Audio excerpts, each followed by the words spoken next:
Speaker, the Human Resources Committee has completed its study on poverty in Canada and will soon release its report after hearing from hundreds of witnesses across the country and experts around the world. As poverty increased during the Conservative recession, the government's been missing in action on this file. Most provinces and territories now have anti-poverty strategies, and they want the feds at the table.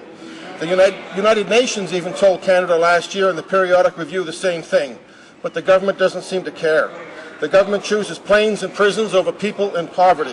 Why is the government turning its back on people in need?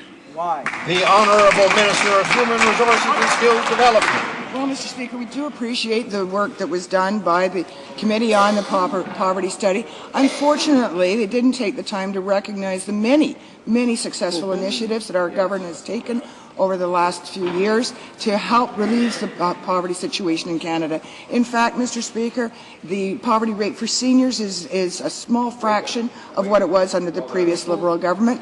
And we've made that happen by increasing the exemption for GIS from $500 to $3,500. We've introduced pension splitting. We've done a number of things to help Canadians be better off. The Honourable Member for Dartmouth-Cole Harbour. Mr. Speaker, the fact is that poverty rates in Canada are rising.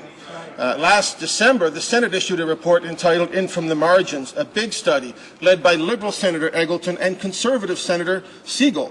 The government's response to that was to post an inadequate list of programs that the minister has just recited again that haven't made a difference. Fighting poverty is good economics. It's good for Canada. It involves working with provinces, municipal leaders, schools, churches, and community groups. Why won't the government show some leadership, or at least show up in the fight against poverty?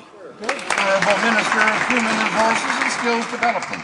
Well, Mr. Speaker, our government has done a lot to help those in need in Canada.